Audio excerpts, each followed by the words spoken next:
Welcome back to my channel சஜியன் ப்ரெஸ் லாக். இந்த வீடியோ வந்து ஸ்கூல் போகிற பசங்க உங்கள் வீட்டில் இருந்துச்சுன்னா என்னடா லஞ்ச் பண்ணலாம் அப்படின்ற டவுட்டில் இருந்தீங்கன்னா உங்களுக்கு ரொம்பவே யூஸ்ஃபுல்லாக இருக்குங்க.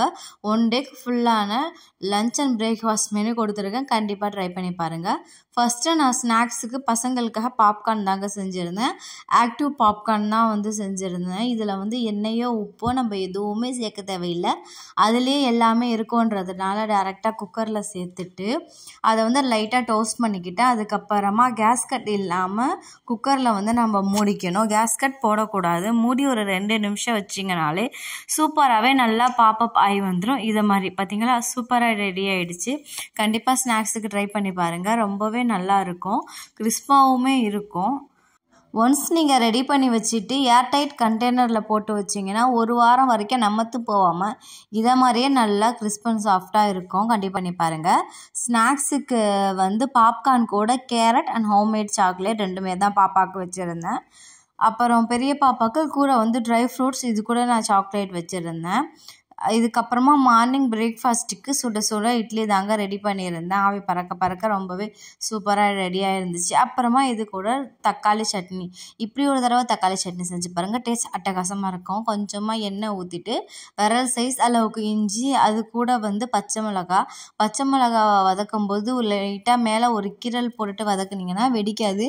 அதுக்கப்புறமா 4 வெங்காயம் வந்து சேர்த்துருக்காங்க. இது எல்லாத்தையுமே பெருசாகவே கட் பண்ணி வச்சுக்கலாம், அப்போ தான் வந்து வதங்கும் போது சாஃப்டாக இருக்கும்.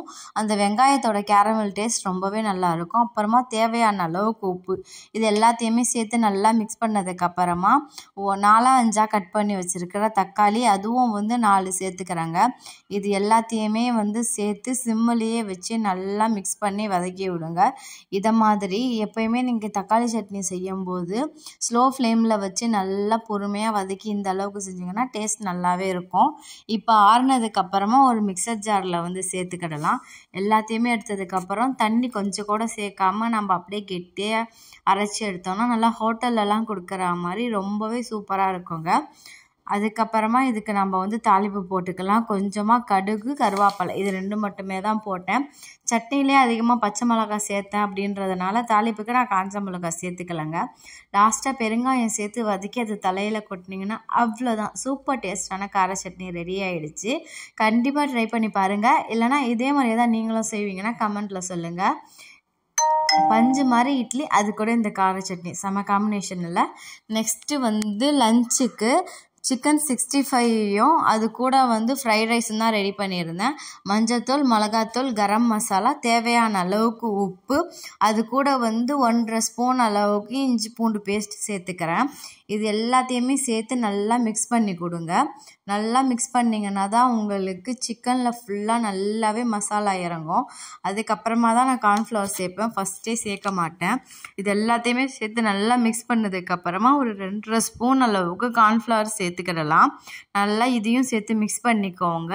தேவையான அளவுக்கு லைட்டாக தண்ணி ஊற்றி பிசைஞ்சிங்கன்னா நல்லாவே வந்து கோட்டாக இருக்கும். நான் முட்டை சேர்க்கலை, சேர்த்தா இன்னுமே நல்லாயிருக்கும். இது எல்லாத்தையுமே நல்லா சேர்த்து மிக்ஸ் பண்ணிவிட்டு ஒரு 10-20 நிமிஷம் வந்து ரெஸ்ட்டுக்கு விடலாம். ஏன்னா பீஸ் எல்லாமே நான் பெருசாக சேர்த்துருக்கேன்றதுனால ரெஸ்ட்டுக்கு விட்டேன். எந்த ஒரு கலரும் சேர்த்துக்கல.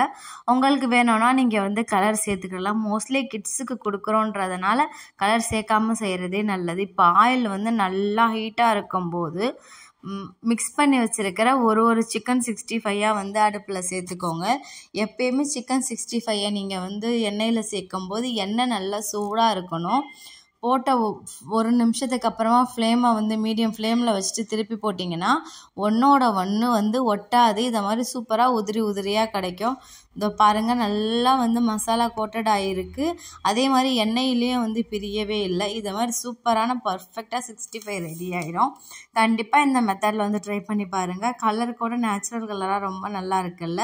இப்போ ஃப்ரை பண்ணி வச்சது எல்லாத்தையுமே எடுத்து ஒரு பிளேட்டிங்கில் மாற்றிக்கிடலாம். நான் இதிலே பாதி எடுத்து சிக்கன் ரைஸுக்கு வந்து போன்லெஸ்ஸாக கட் பண்ணி வச்சுக்கிட்டேன். இப்போ ஒரு பேனில் கொஞ்சமாக எண்ணெய் ஊற்றிட்டு இப்போ எக்கை வந்து ஸ்க்ராம்பிள்டு பண்ணி தாங்க எடுக்க போகிறோம். நம்ம தனியாக எக்கை ஸ்க்ராம்பிள்டு பண்ணி எடுத்துக்கிட்டோன்னா தான் அந்த கவுச்சி வாசனைலாம் இருக்காது. ஏன்னா இது பசங்களுக்கு நான் லஞ்ச் பாக்ஸுக்காக கொடுக்க போகிறேன் அப்படின்றதுனால முட்டையை தனியாக ஸ்க்ராம்பிள்டு பண்ணிக்கிட்டேன். உங்களுக்கு வேணாட்டே நீங்கள் வெஜிடபிள்ஸ் கூட சேர்த்து கூட ஸ்க்ராம்பிள்டு பண்ணிக்கலாம். அப்புறமா கொஞ்சம் போல் உப்பு, அது கூட மிளகுத்தூள் எல்லாத்தையுமே சேர்த்து நல்லா பொரிஞ்சதுக்கப்புறமா தனியாக ஒரு பவுலில் எடுத்துக்கோங்க. அப்புறம் வெங்காயம், பச்சை மிளகா, பீன்ஸ், அது கூட வந்து கேரட் சேர்த்துக்கிறேன். உங்கள்கிட்ட என்ன வெஜிடபிள் அவைலபிள் இருக்கோ அதை நீங்கள் சேர்த்துக்கிடலாம். இது கூட ஹக்கா நூடுல்ஸ் மசாலா தான் சேர்த்துக்கிறேன். இது சேர்த்துக்கிறதுனால அதில் வந்து dry onion, dry ginger and கார்லிக்லாம் சேர்த்துருப்பாங்க. ஸோ வந்து ஃப்ளேவர்ஃபுல்லாக இருக்கும். வேணான்னு நினச்சிங்கன்னா நீங்கள் வந்து இஞ்சி பூண்டு பேஸ்ட்டு கூட சேர்த்துக்கலாம். ஆனால் இதை சேர்க்கும் போது தான் ரெஸ்டாரண்ட் சைடில் ரொம்பவே நல்லா இருக்கும். அதுக்கப்புறமா கட் பண்ணி வச்சுருக்கிற போன்லெஸ் சிக்கனை சேர்த்து நல்லாவே மிக்ஸ் பண்ணிக்கிடலாம். நான் பீஸ் பெருசாக தான் போட்டிருக்கேன். உங்களுக்கு வேணால் குட்டியாக நீங்கள் கட் பண்ணிக்கலாம். பாஸ்மதி ரைஸை வந்து ஒரு 90% வந்து குக் பண்ணி வச்சுருக்குறாங்க. இதோ பாருங்கள், உதிரியாக இருக்கு இல்லையா? நீங்கள் ஃபுல்லாக குக் பண்ணிங்கன்னா நீங்கள் ரைஸில் போட்டு பிரட்டும் போது ரைஸ் வந்து உடைய நிறைய சான்ஸ் இருக்குது. அதுக்கப்புறமா வந்து ஸ்க்ராம்பிள்டு பண்ணி வச்சுருக்கிற எக்கையும் சேர்த்து நல்லாவே மிக்ஸ் பண்ணிக்கலாம். நான் முட்டையில் ஏற்கனவே உப்பு சேர்த்துக்கிறேன் அப்படின்றதுனால நான் உப்பு வந்து சேர்க்கலை. உங்களுக்கு வேணும்னா நீங்கள் பார்த்துக்கிட்டு வந்து சேர்த்துக்கலாம். அந்த ஹக்கா நூடுல்ஸ் மசாலாவில் கொஞ்சம் உப்பு இருக்கும்.